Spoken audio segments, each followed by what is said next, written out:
그날 밤 문이 열렸을 때 나는 두 눈을 의심했다. 거기 나를 가장 잘 아는 사람이 서 있었다. 바로 내 아내였다. 이 이야기를 끝까지 보면 당신은 인간의 본성과 관계의 끝을 다시 생각하게 될 것이다. 아내를 노래방 도우미로 마주쳤다는 충격적인 장면은 시작에 불과하다. 그 뒤에 숨겨진 거짓과 배신, 그리고 뜻밖의 반전까지. 당신은 이 이야기를 끝까지 볼 수 있을까? 안녕하세요.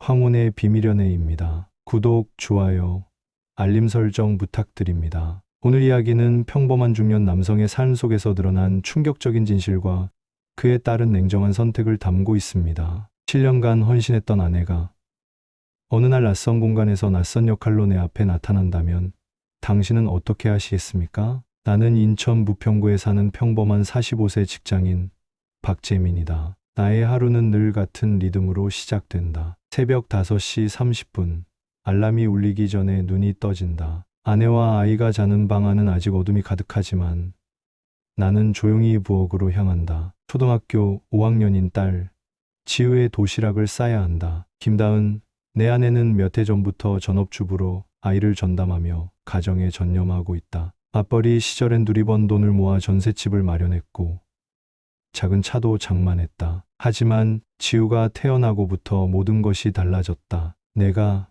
일할게. 당신은 지우 옆에 있어줘. 나는 그렇게 말했고 진심이었다. 다은은 울었다. 미안하다면서도 고맙다며. 그래서 난 한 달에 월급이 들어오면 한치의 망설임도 없이 그녀의 통장으로 전액을 이체했다. 통장을 열어본 적도 없다. 간혹 명세서를 보면 자기야, 이번 달은 좀 빠듯했어.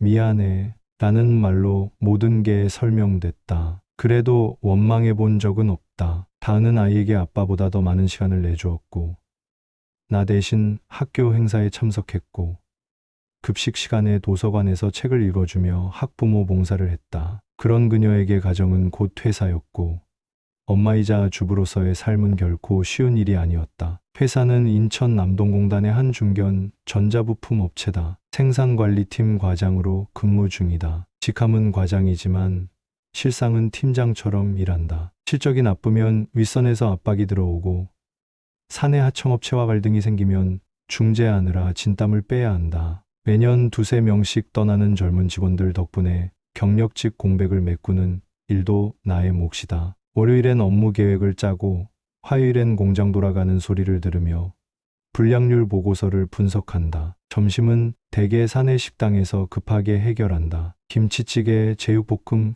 간혹 나오는 돈가스가 유일한 즐거움이다. 회식은 피하고 싶지만 막내 직원들을 챙기기 위해 한 달에 한두 번은 어쩔 수 없이 나간다. 막걸리 한 잔에 웃으며 술잔을 돌리지만 속은 늘 타들어간다. 이 나이에 이직은 어렵고 승진은 이미 몇 해 전부터 포기했다. 대신 실적을 조금 더 끌어올려 연말 성과급이라도 받으면 그걸로 지우 학원비와 다은 생일 선물을 충당한다. 퇴근은 대부분 밤 9시가 넘는다. 집에 돌아오면 지우는 잠들어 있고 다은은 소파에서 졸고 있다. 조용히 전자레인지를 돌려 찬밥과 국을 데워 먹는다. 때론 반찬이 하나도 없는 날도 있지만 불평하지 않는다. 삶이란 원래 그런 거라고 믿는다. 새 구두는 사고 싶지만 아이 운동화가 먼저고 내 양말에 난 구멍은 그냥 꿰매 신는다. 동네 8,000원짜리 미용실에서 커트를 하며 거울 속에 비친 자신을 본다. 머리는 희끗희끗하고 눈가엔 주름이 깊다. 그래도 이 삶을 탓하지 않는다. 책임. 그 단어 하나로 지금까지 버텨왔다. 나는 오늘도 그 책임 위에 하루를 얹는다. 그리고 내일도 그렇게 살아간다. 하지만 다은은 조금씩 변해갔다. 처음엔 단지 피곤해 보였다. 나는 육아의 고단함 때문이라고 생각했다. 밤잠을 설치며 지우를 돌보느라 지쳤겠거니, 매일 아침 아이를 챙기느라 예민해졌겠거니, 그렇게 스스로를 납득시켰다. 하지만 어느 순간부터 그녀의 말투는 차가워졌고 눈빛은 마주치기조차 힘들 만큼 말라 있었다. 이게 사는 거야? 하루 종일 집에 갇혀 있는 느낌이야. 나는 숨이 막혀 죽을 것 같아. 그녀는 자신이 투명인간이 된 듯한 표정으로 그렇게 말했다. 나는 아무 말도 할 수 없었다. 도시락을 싸고 야근을 마친 뒤 집에 돌아와 찬밥을 데워 먹으며 살아가는 내 삶도 충분히 힘들었지만 그녀는 그걸 전혀 이해해 주지 않았다. 오히려 날 원망하는 것 같았다. 나는 죄책감에 숨을 삼켰다. 내가 더 잘했어야 했는데, 더 많이 벌었어야 했는데, 그렇게 스스로를 다그치면서도 그녀에게 단 한 번도 따지지 않았다. 아이는 그녀가 온전히 책임졌고, 나는 그 대가로 모든 경제권을 그녀에게 넘겼다. 내 희생은 정당하다고 믿고 싶었다. 그러던 어느 날 이상한 일이 생겼다. 회사로 날아온 카드 고지서. 분명 내 이름이었지만 내가 가진 카드와는 다른 것이었다. 주소는 우리 집이 맞았지만 어디서도 본 적 없는 내역들이 적혀 있었다. 강남 H클리닉 120만 원, 뷰티몰엑스 쇼핑 58만 원, 엘펜션 예약 45만 원. 현실감이 없었다. 내 월급으로는 상상할 수 없는 금액들. 고개를 갸우뚱하며 고지서를 들여다보던 나는 어느 순간 식은땀이 흘렀다. 그날 저녁 퇴근 후 조심스레 다은에게 물었다. 이 카드 혹시 내 거야? 그녀는 고지서를 힐끗 보더니 피식 웃으며 말했다. 내가 좀 쓴 게 문제야? 그 한마디에 온몸이 굳었다. 단순한 소비 문제가 아니었다. 그녀의 얼굴엔 놀람도 미안함도 없었다. 마치 오래 전부터 이중생활을 해온 사람처럼 차분했다. 그제야 모든 의문이 퍼즐처럼 맞춰지기 시작했다. 언젠가부터 바뀐 옷차림, 달라진 향기, 짙어진 화장, 학원비가 부족하다는 말을 했던 그녀가 SNS에선 고급 카페의 테라스에서 커피를 마시고 있었다. 나는 말없이 인터넷 뱅킹에 접속했다. 대출, 카드론, 현금 서비스. 벌려놓은 빚은 이미 내 연봉에 가까웠다. 그녀는 조용히 그러나 치명적으로 우리 집의 경제 기반을 무너뜨리고 있었던 것이다. 왜 말 안 했어?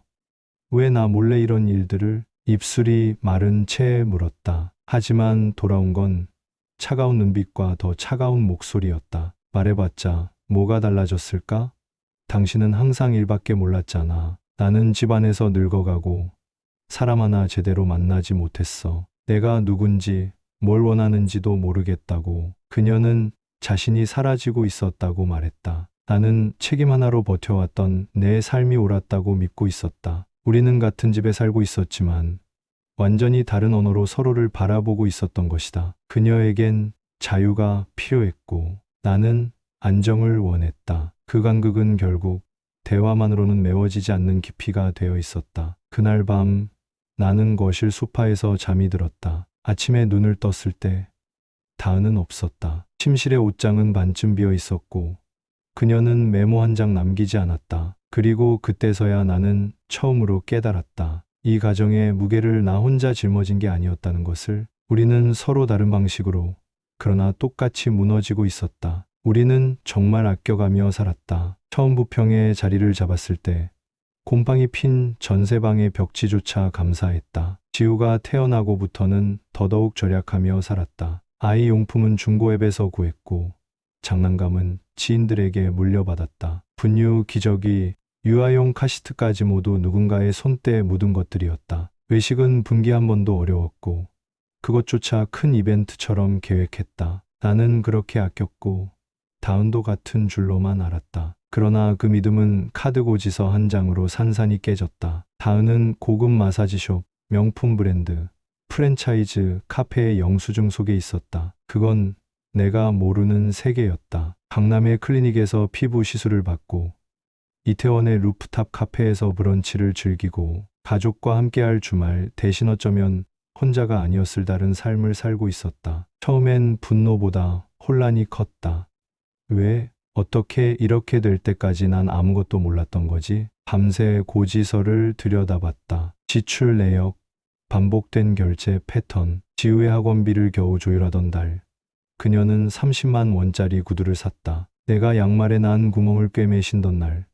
그녀는 호텔 펜션을 예약하고 있었다. 결정타는 우편함에 꽂혀있던 하얀 봉투였다. 월세 연체 2개월, 미납 시 퇴거 조치 예정. 나는 매달 월급 전부를 그녀의 계좌로 이체해왔다. 나는 믿었다. 그녀는 책임지겠다고 했다. 하지만 지금 생각해보면 우리는 함께 가정을 지킨 것이 아니었다. 나는 살림을 지켰고 그녀는 다른 삶을 꿈꾸고 있었던 것이다. 내 눈앞이 캄캄해졌다. 가슴이 무겁게 내려앉았다. 이건 단순한 배신이 아니었다. 우리 사이의 균형이 완전히 무너졌다는 증거였다. 나는 가장이라는 이름 아래 묵묵히 버텨왔고, 그녀는 아내라는 틀 안에서 조금씩 무너지고 있었다. 그리고 무엇보다 나는 몰랐다. 아니, 알려고 하지 않았다. 그게 가장 큰 죄였다. 그날 밤 집으로 돌아갈 힘조차 나지 않았다. 손에 들린 술 한 캔은 미지근했고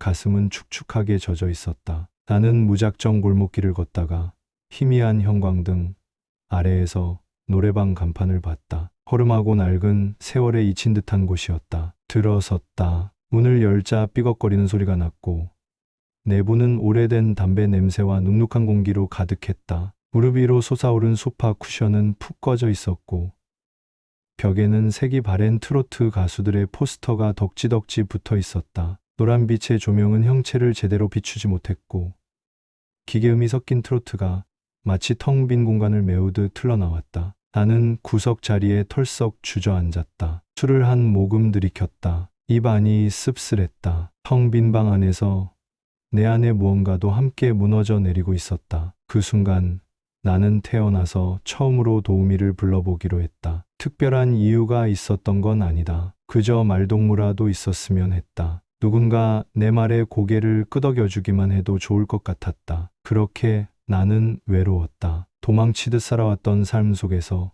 처음으로 누구라도 내 이야기를 들어줬으면 싶었다. 어쩌면 정말로 말 한마디가 필요했을 뿐이었다.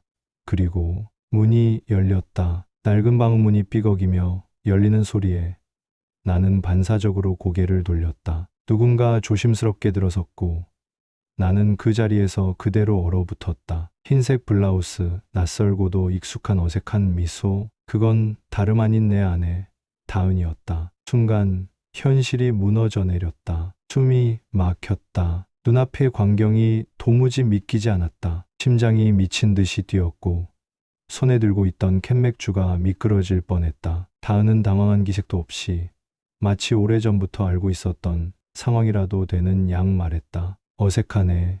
이 상황. 그녀의 태도는 잔잔했지만 그 말은 귀를 찢는 비명처럼 들렸다. 나는 겨우 입을 열었다. 대체 무슨 짓이야? 목이 타들어가는 듯했다. 다은은 잠시 나를 바라보더니 작게 한숨을 쉬었다. 당신이 내가 뭘 하는지 정말 몰랐을 줄 알았지? 그리고 이어진 말은 나를 바닥 끝까지 끌어내렸다. 처음엔 단순한 술 접대 아르바이트였다고 했다. 지인에게서 소개받은 가벼운 일이었고 몇 시간만 투자하면 꽤 괜찮은 돈이 생겼다고. 그게 지휘학원비가 밀릴 때쯤이었고 나에게 말하는 대신 그녀는 선택했다. 처음에는 경계했고 두려웠지만 점점 돈이 되었고 자유를 느꼈다고 했다. 그리고 그 자유는 아주 천천히 그녀를 더 깊은 곳으로 끌어내렸다고. 나는 믿을 수 없었다. 어떤 말도, 어떤 표정도. 하지만 그녀는 진심이었다. 후회가 담기지도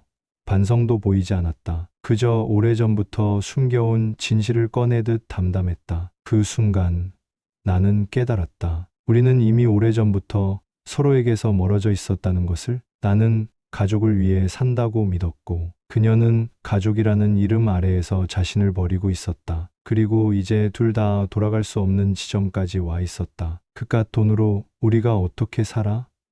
난 죽는 줄 알았어. 그녀의 말은 단도직입적이었다. 하지만 그 말은 곧장 날 정면으로 때렸다. 마치 내가 못나서, 내가 부족해서 그녀가 이런 선택을 할 수밖에 없었다는 듯한 말투였다. 순간 내 모든 헌신이 조롱당하는 기분이었다. 매달 꼬박꼬박 들어갔던 월급, 그 돈으로 겨우겨우 버티며 쥐어짜듯 살아온 날들, 새 구두 하나 사지 못하고 구멍난 양말을 꿰매 신으면서도 나는 가장이라는 자리에 걸맞으려 했다. 그 모든 노력이 지금 그녀의 입에서 그깟 돈이라 불리고 있었다. 하지만 이건 생계의 문제가 아니었다. 생활고에 대한 절박함이라면 나는 어떻게든 2배로 일했을 것이다. 문제는 그녀가 이중생활을 했다는 것, 그리고 그걸 6개월 넘게 아무렇지 않게 숨겨왔다는 것이었다. 그녀는 노래방 도우미로 일하면서 매일 집에서는 피곤한 척, 무기력한 척 했다. 나는 그걸 육아의 고단함으로 받아들였다. 지우와 씨름하느라 그럴 거라.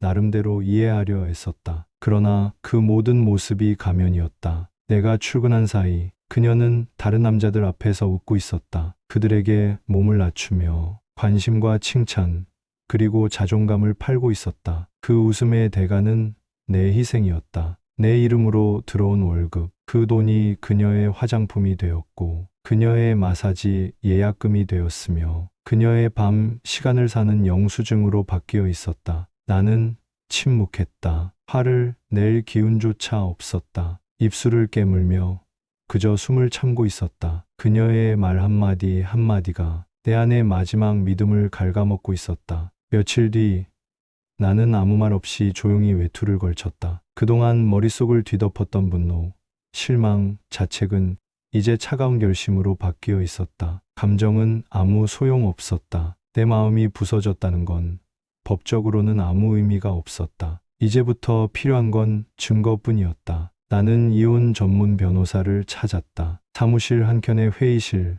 책상 위에 펼쳐진 서류들과 노트북 화면, 속기록들. 변호사는 차분한 목소리로 말했다. 사실관계만 명확히 정리해 주세요. 감정은 나중입니다. 그래서 나는 준비했다. 그녀의 신용카드 사용 내역부터 시작했다. 익숙하지 않은 쇼핑몰 이름들, 고급 클리닉 결제, 모텔 펜션 예약 기록까지 하나하나 정리했다. 계좌 흐름도 모두 확인했다. 내 월급이 그녀 통장으로 들어가고 그 돈이 어떻게 빠져나갔는지 생활비가 아닌 사치와 도피의 흔적으로 증명됐다. 나는 통신사의 요청에 도우미 활동 시기와 겹치는 통화 기록을 확보했고 노래방 쪽에도 CCTV 자료 요청 공문을 보냈다. 그녀가 실제로 그곳에서 일한 기간, 들어간 시간, 나간 시간, 매칭된 손님 내역까지 모든 기록을 모았다. 내 감정은 필요 없었다. 눈물도 분노도 후회도 소용없었다. 나는 법 앞에서 피해자였고 그 자격을 입증할 증거가 필요했다. 감정을 내려놓자 비로소 판단이 선명해졌다. 그리고 나는 더 이상 그녀를 위해 침묵할 이유도 자신을 탓할 이유도 없다는 걸 깨달았다. 재판장에서 그녀는 울었다. 법정에 들어설 때만 해도 어딘가 무덤덤해 보였던 얼굴에 눈물이 흐르고 있었다. 한 손엔 구겨진 손수건, 다른 손은 떨고 있었다. 하지만 그 눈물은 더 이상 나를 흔들 수 없었다. 나는 그 눈물 뒤에 감춰진 6개월의 이중생활과 거짓을 알고 있었기 때문이다. 그녀는 말했다. 경제적 공황이었어요. 너무 막막해서 어쩔 수 없었어요. 변호인을 통해 진술서를 제출하고 반성의 뜻을 내비쳤지만 그 모든 말은 이제 공허하게만 들렸다. 판사는 단호했다. 가족을 위해 헌신한 남편의 급여를 사적 향락에 사용한 책임은 중대합니다. 피고인은 신뢰를 배신했고 그로 인해 원고와 자녀에게 돌이킬 수 없는 상처를 남겼습니다. 순간 법정은 무겁게 가라앉았다. 나는 처음으로 내 선택이 틀리지 않았다는 걸 확인받는 기분이었다. 결국 재판 결과는 내게 유리하게 내려졌다. 위자료 4천만 원, 그리고 양육권과 친권 모두 나에게. 판결문이 낭독될 때 나는 숨을 길게 내쉬었다. 긴 겨울이 끝나는 소리 같았다. 그녀는 이혼 후에도 남겨진 채무를 홀로 떠안았다. 그건 어쩌면 그녀가 원한 자유의 대가였는지도 모른다. 그리고 나는 무너진 삶의 잔해 위에서 딸과 다시 시작할 준비를 했다. 상처는 남았지만 책임은 여전히 내 것이었다. 하지만 이번에는 누구도 나를 속이지 못할 것이다. 나는 다시 가족을 지킬 것이다. 이번엔 진짜 가족을 위해. 놀라운 반전은 거기서 끝이 아니었다. 이혼이 마무리되고 얼마 지나지 않아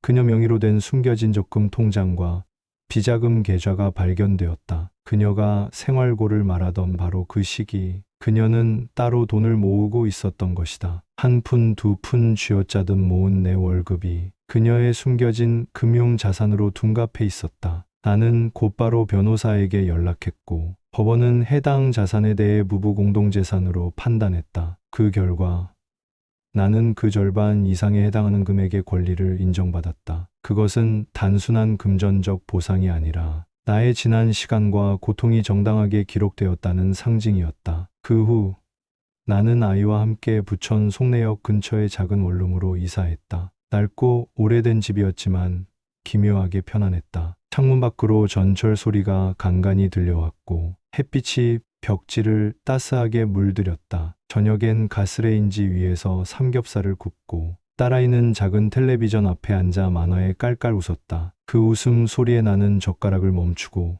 조용히 그녀를 바라보았다. 처음으로 느꼈다. 이 조용한 저녁이 내가 그토록 원했던 삶이었다는 걸. 누구의 허락도 기대도 필요 없는 오직 나와 아이만을 위한 시간. 이젠 무엇이든 천천히 다시 시작할 수 있었다. 낡았지만 따뜻한 공간 속에서 비로소 진짜 우리 둘만의 삶이 시작되고 있었다. 그날 새 메일이 도착했다. 제목은 단순했지만 그 안에 담긴 의미는 결코 가볍지 않았다. 부양비 미납 관련 김다은 씨 추가 소송건 회신 안내. 나는 잠시 메일을 바라보다가 천천히 웃음을 지었다. 더는 망설이지 않을 것이다. 감정도 연민도 이제는 이성의 뒤에 서야 할 때였다. 이제는 끝까지 그녀가 책임지게 할 것이다. 그게 남겨진 아이를 위한 최소한의 정의였고 한때 가장으로서 묵묵히 감당했던 내 삶에 대한 마지막 예의였다. 나는 깨달았다. 사람은 외롭다. 그 외로움은 때로 침묵으로, 때로 분노로 변해 관계를 흔든다. 사랑이 식고 이해가 멀어질 때 사람 사이의 거리는 걷잡을 수 없이 벌어진다. 하지만 그 틈을 비집고 들어간 배신, 그 안락함 속에서 행해진 외도는 어떤 이유로도 정당화될 수 없다. 누군가의 무관심이, 누군가의 부족함이 배신의 면죄부가 되진 않는다. 타인을 배신하는 일은 그 자체로 비겁하다. 관계를 지키고 싶다면 도망치지 말고 마주해야 한다. 말하고 울고 싸우더라도 끝까지 붙잡고 고민해야 한다. 책임 없는 사랑은 결국 파멸을 부른다. 가족이란 그 무게를 함께 지고 나아가는 이름이어야 한다. 그걸 외면한 사랑은 결국 누구도 구원하지 못한다. 지금까지 황혼의 비밀연애였습니다. 구독과 좋아요, 알림 설정 부탁드립니다.